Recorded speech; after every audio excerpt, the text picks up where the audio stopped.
hearty welcome to each one of you, and I request Sudhanshu Pandey to kindly take on today's presentation. Big hand for Sudhanshu Pandey, the Joint Secretary. And at SINBAG, we are grateful to you. Thank you.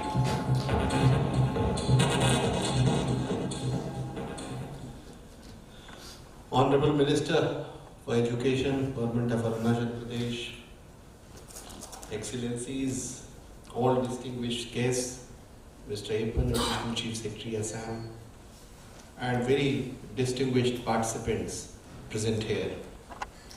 I think this is second in the series. Last year we started this engagement, this dialogue, and now we see that this is perhaps moving in the right direction. But what is extremely important, education, health, tourism, medical value travel, all the service sector, the nuances have to be understood by policy makers very clearly. And I will come back to some very fundamentals and basics. And if we understand those basics right, then the policy making becomes very clear.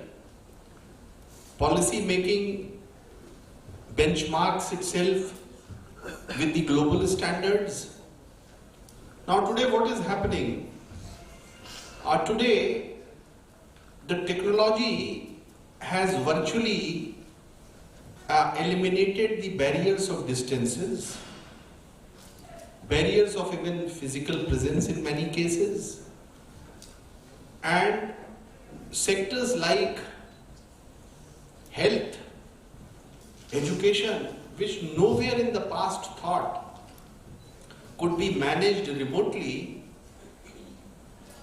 have taken a completely different route through various online programs, TED Talks, tutorials online. Today, the beauty of the service sector is that world's biggest transport company doesn't own any car, which is Uber. The world's biggest retailer doesn't hold any inventory, that is Alibaba. Now, very dramatically, and the world's richest person also comes from service industry. Unfortunately, in developing countries, we have not looked at the service industry in the way we should have actually looked at. In developed countries, service industry contributes roughly about, on an average, 80% to their respective GDPs. In the global average for these services industries' contribution to the average global GDP is also 70%. And the developing countries are below that global average, somewhere around 50%, 45 to 50, 55%. In India, also the contribution of the services sector is about 53%.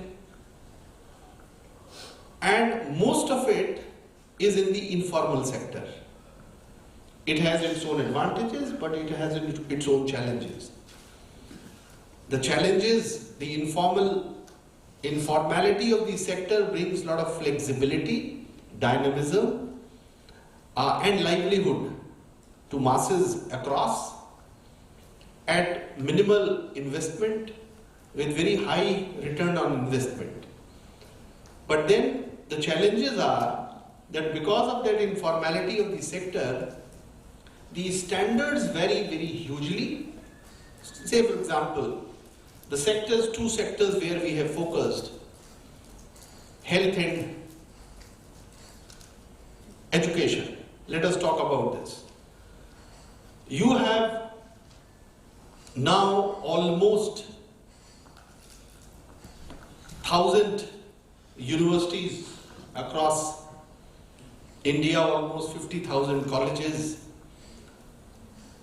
But can you match the standard of the output, means students who have passed out from these institutions, and can you say that all students possess same level of standard of education or the degree that they have obtained? The answer would be no. Even within the Northeast, a person passing out from a institution will have a different level of education, and a person coming out of another institution will have a different level of education. And his valuation in the market would also vary.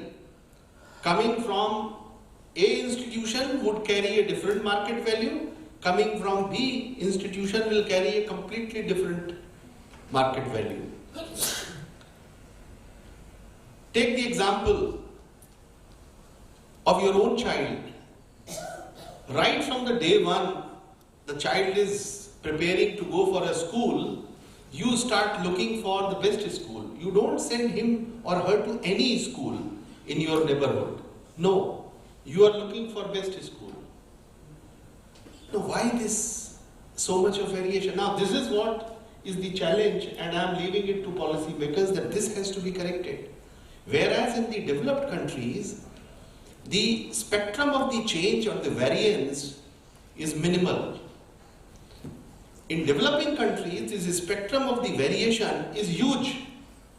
Means a same degree qualified person from A institution, if he figures on the scale of 8 to 10, may have score of 9, and another person from another institution with the same degree may just come somewhere around 2, 3.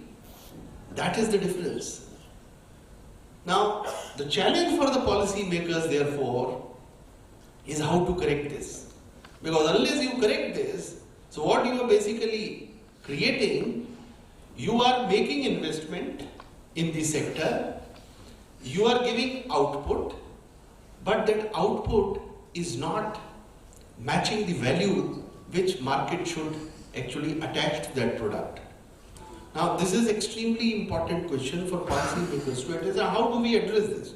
There are solutions to this, there are answers to this, which can easily address this question.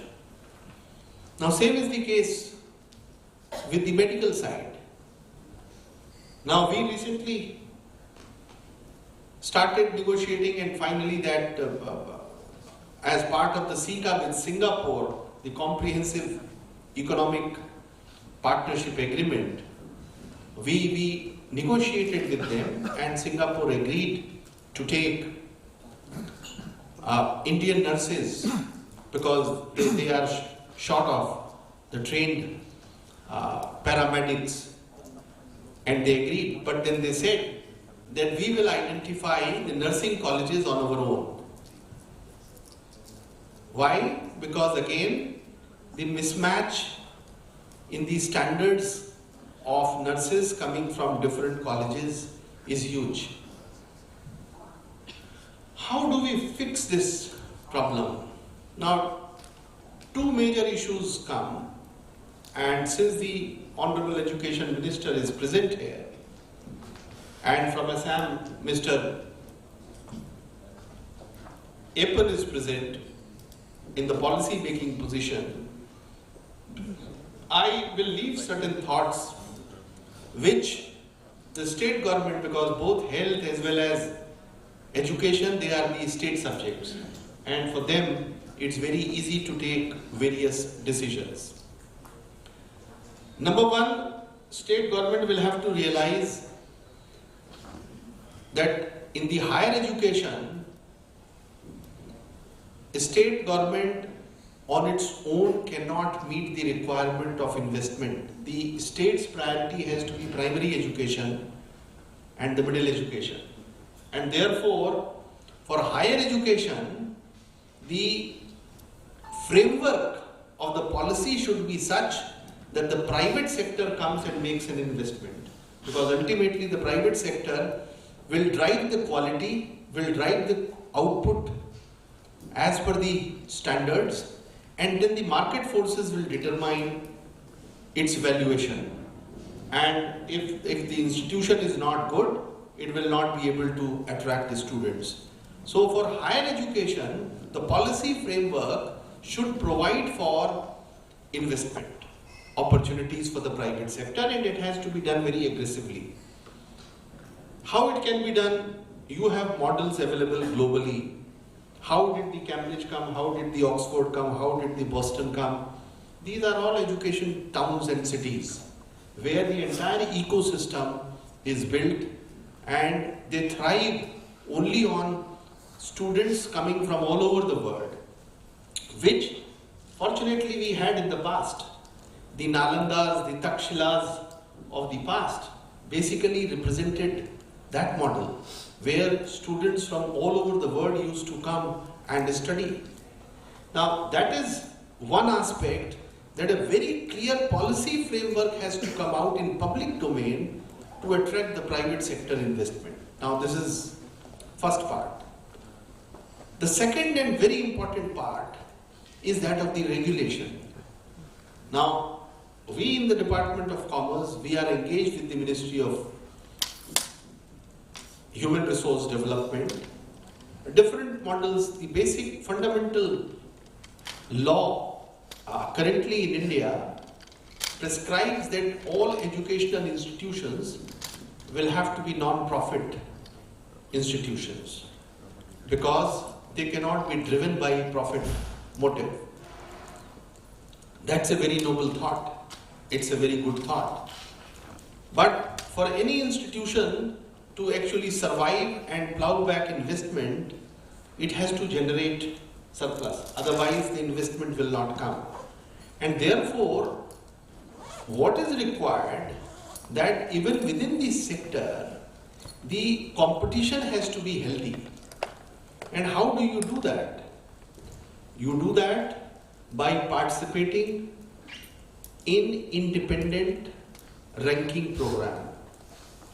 You offer yourself to be ranked as per the global ranking. Now there are 3-4 major institutions which rank the educational institutions around the world, and it is like a stock market. If you get the ranking in that list, then your institution gets a global recognition, and students will flock automatically from all over the world.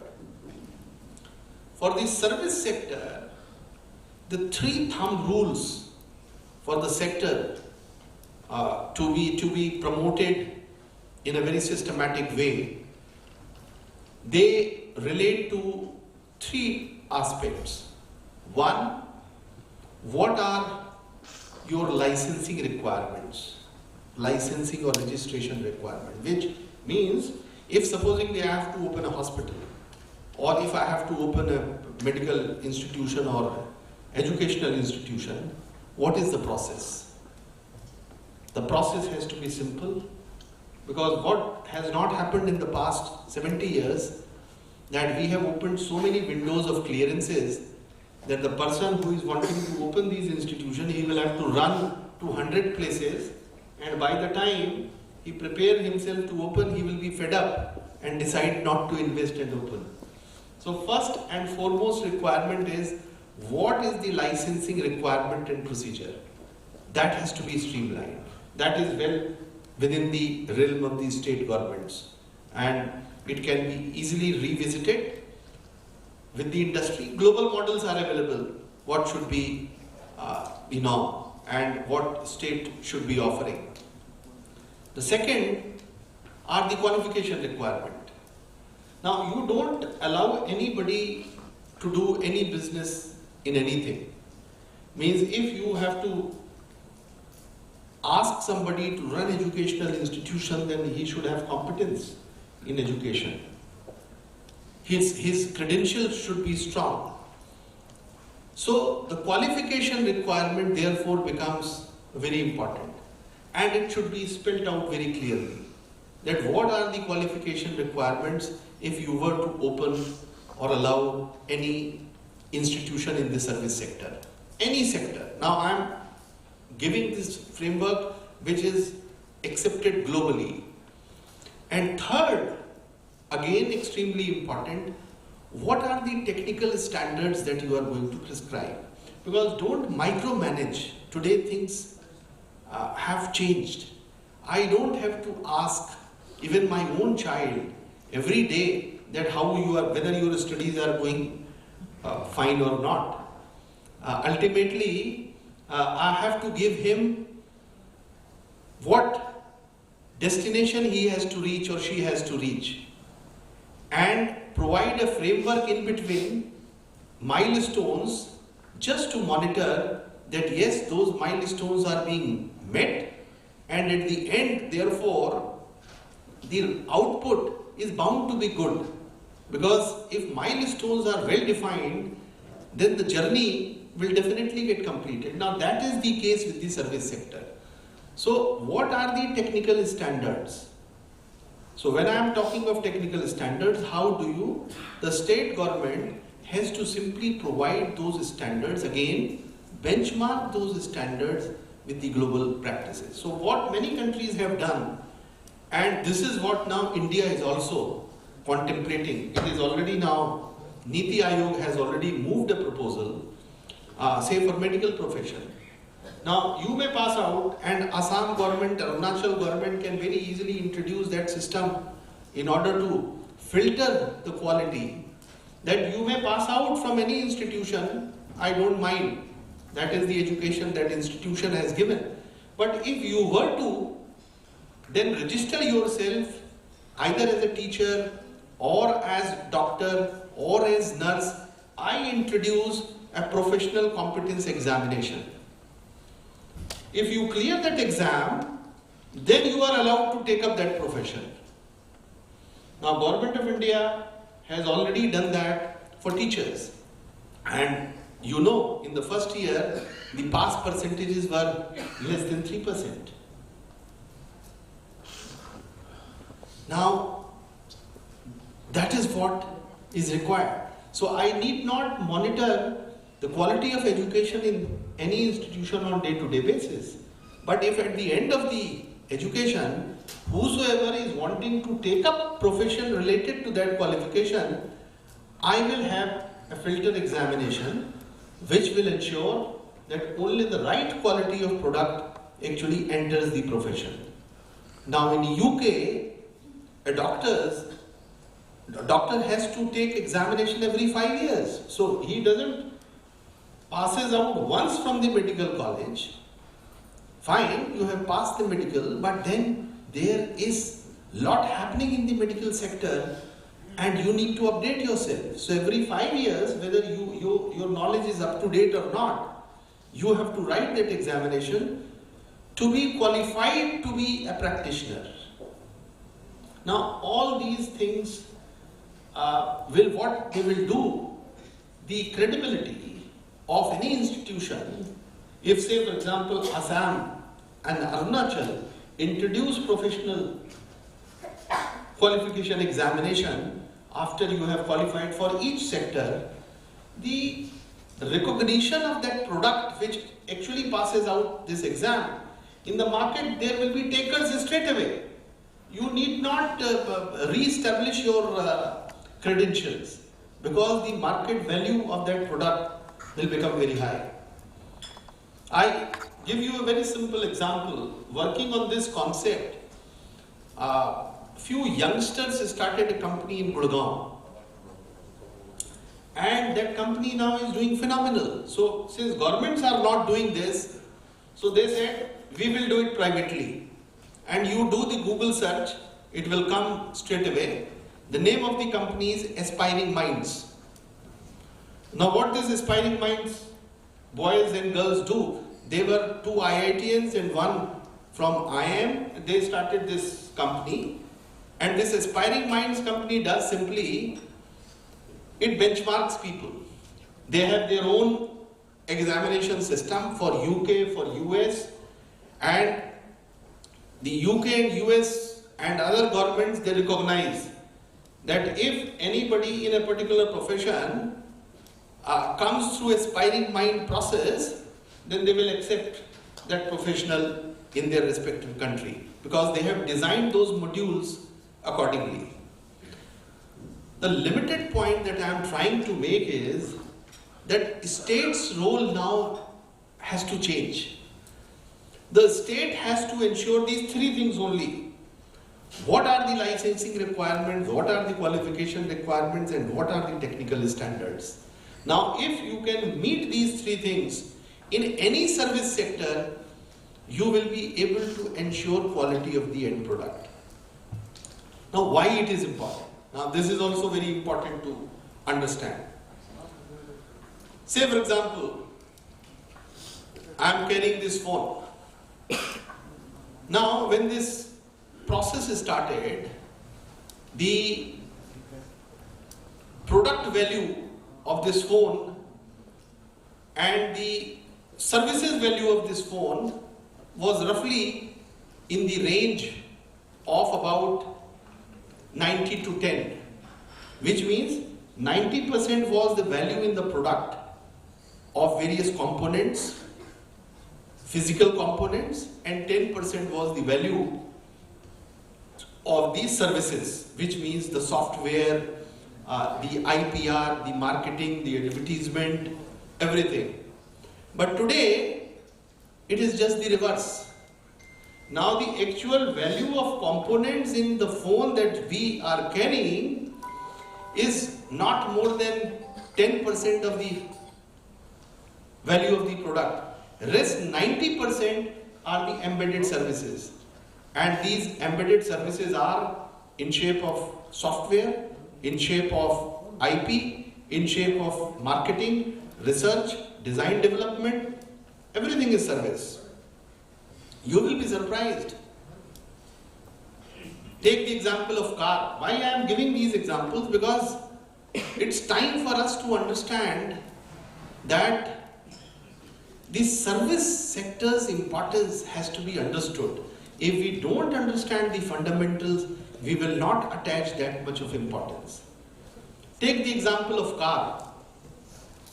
Now in car you will be surprised that from 2020 onwards, the cars that will be on road, the 60% is going to be the services component embedded in those cars.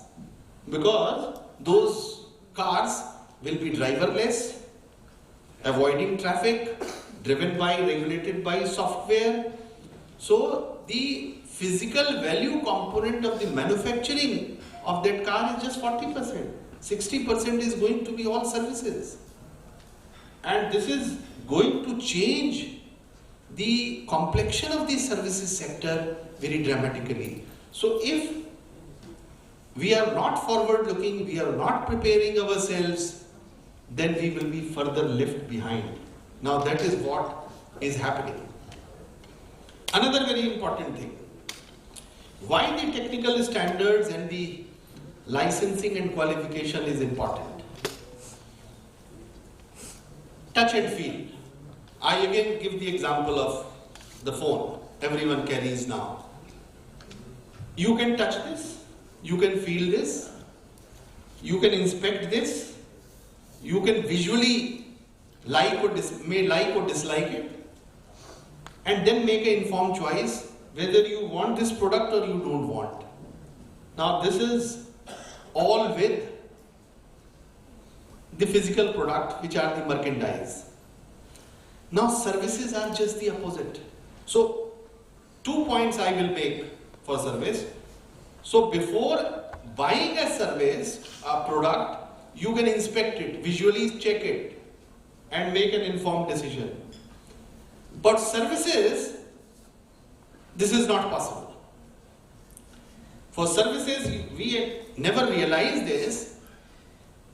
The services quality can be evaluated only after you have consumed the service. Say for example, you have consumed education service. You went to a school or a coaching and you came out of the class and you said it was useless. But by that time, the service has been, you have paid for that service and you have consumed that service. So for service, there is no prior inspection And that is why these three things are important. There is no prior inspection or choice. You consume the service, same thing is with the doctor.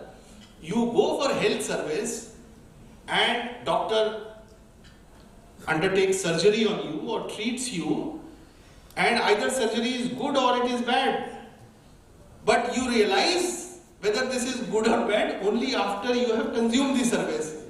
So if the operation is bad, it is bad. And that is why, while making selection of the school, you were very conscious, I should go to a good school, and I don't know what this good means, because the state governments have not provided any definition of good or bad. It's all perceptional. And why that has not happened? Because these three things have not happened. Who is opening the school? What are the qualifications of teachers who are teaching there? What is the curriculum there? How the examination will be conducted? This will be all part of the process. The limited point I am trying to drive is that for the service sector industry, it is extremely important that we change our outlook. And if we don't change our outlook,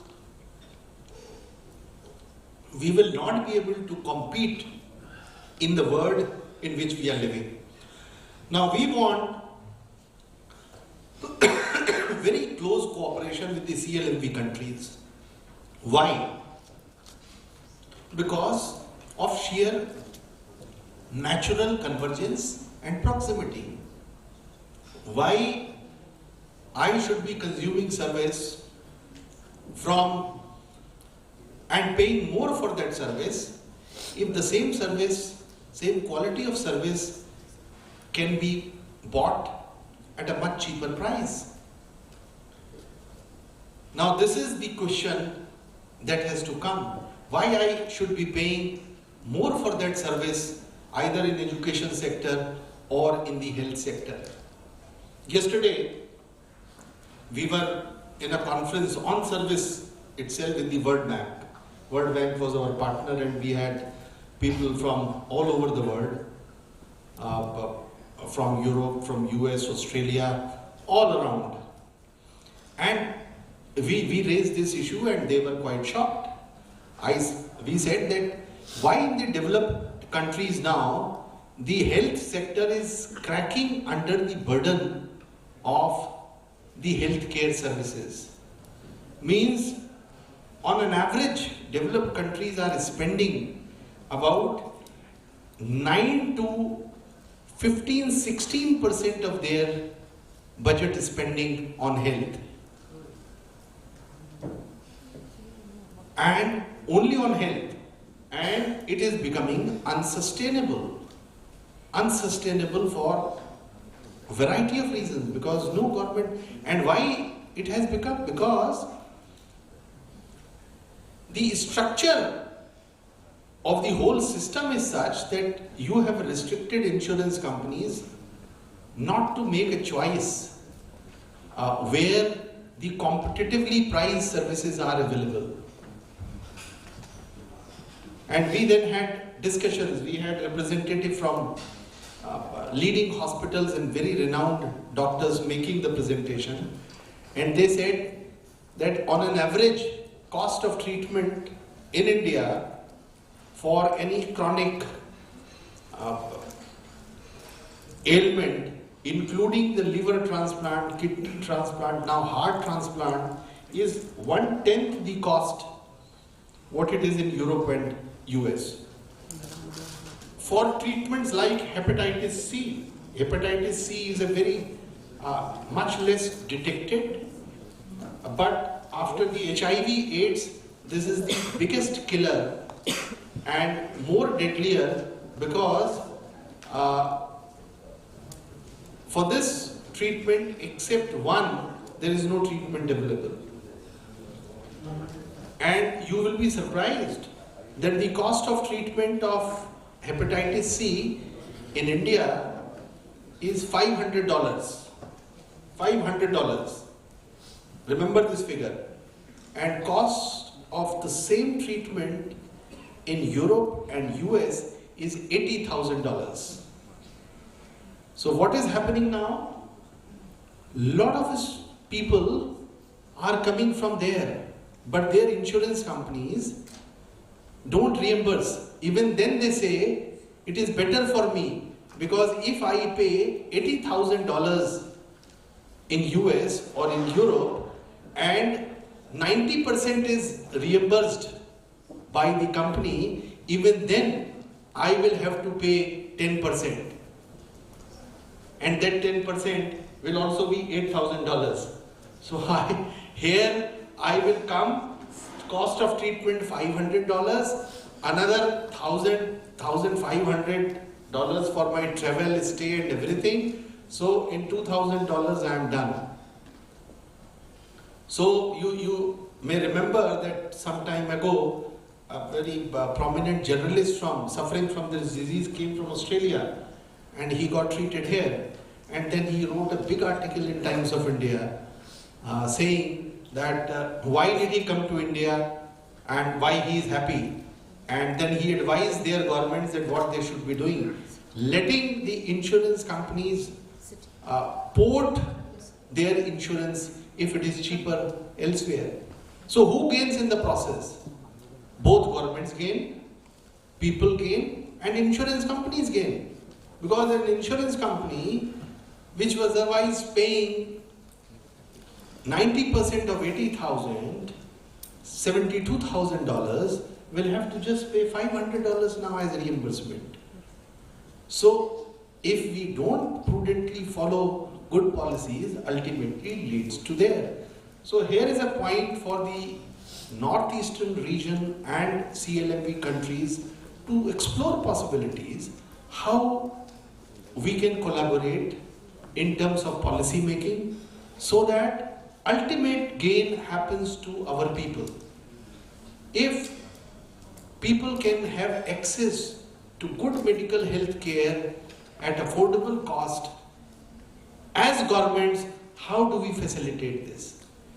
And from the Indian government side, the effort has to be, how do we streamline the processes and procedures so that a patient who is already suffering is not made to suffer through processes and procedures and complications, and he is given very easy and smooth access to health institutions for his health recovery.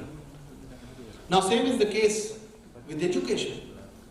Now in education, we all know the education landscape is also changing now. And today, a cost of a course in the US and UK may cost 50 to 60 lakh a year, Indian rupee. Now, it is a huge, huge amount, and not everyone can afford. As a result of which, now high quality institutions with global footprint have started coming, because the cost will be much less in India in respect of everything. So how now the education policy makers can ensure that they attract the best institutions, because ultimately the states will have to see the benefit of the society, that ultimately how they are going to benefit. I give you a very small figure which should give you reason to make a policy choice.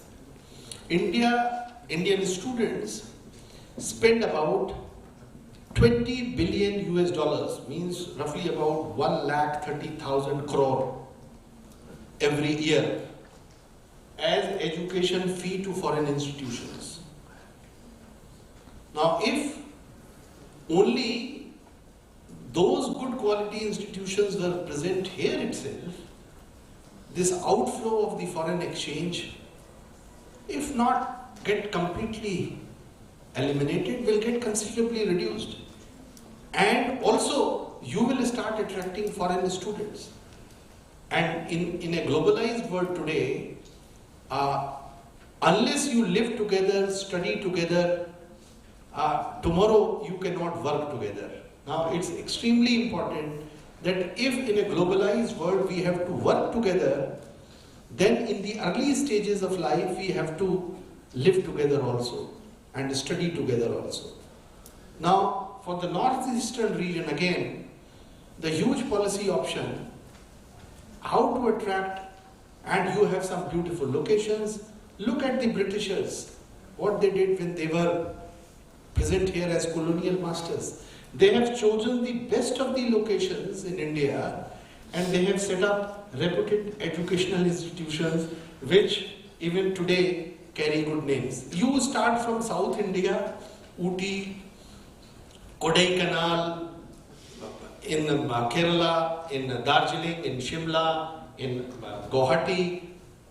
These education institutions were set up by them using a locale and then attracting the talent, because their teachers came from all over the world in these missionary schools.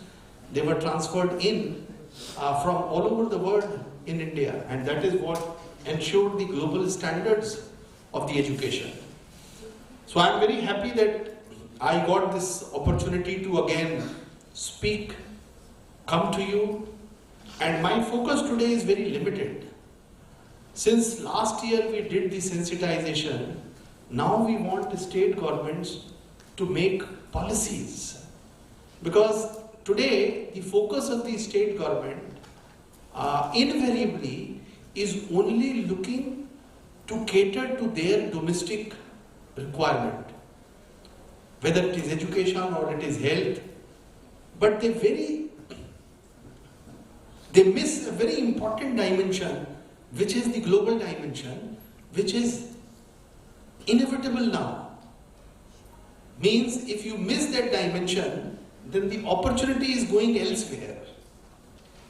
And if you want that opportunity, I just mentioned to you that how the 1,38,000 or 40,000 crore every year which flows out, if you were to set up these institutions, how much of money will come to you?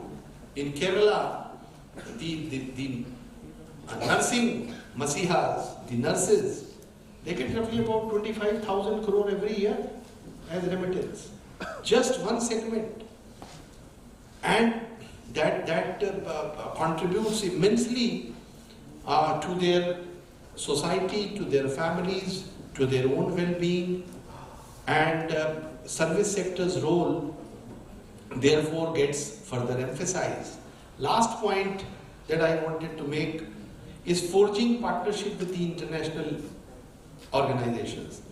Whether it is health or it is education, how do we develop partnership with internationally recognized institutions, both for the exchange purposes, training purposes, and capacity building purposes. Now, if we are able to do this, then it will become extremely easy and smooth for any enterprise or business actually to sustain itself.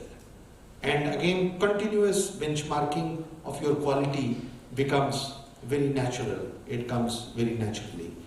So I am extremely thankful that again we could organize a program with the International Chamber of Service Industry. Mr. Gulshan Sharma has been very proactive, and a Commerce Secretary was also to come today, but our Minister was to travel to Jorhat for another tea conference.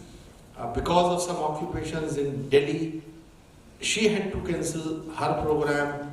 Then the Commerce Secretary had to go to Jorhat, so she is travelling to Jorhat. She couldn't come for this function. Yesterday I could not come, but I came today because as I said, we were occupied with a conference in Delhi, which was also on services, because India has moved a proposal in the WTO, which is called the Trade Facilitation in Services. And we were discussing with all countries, almost all embassies were present there. Different countries had deputed experts from there. And what India proposed was that the barriers that exist today between countries, they should be removed so that the flow of the service sector industry is smoother. How do you recognize each other's education, which is the MRAs, Mutual Recognition Agreement? How do I recognize your teaching faculty, my teaching faculty, doctors, nurses, so that they could get the license in their respective areas? How do we simplify the registration requirements? How do we match and undertake conformity assessment to demonstrate that the qualification that I have acquired matches the qualification that you expect me to carry? So all these issues were flagged, and we will send that document that we have prepared to all the northeastern governments, because that will also immensely benefit you as to what is the proposal. And this is for the first time ever since the WTO came into existence that India has moved a full-fledged proposal proactively.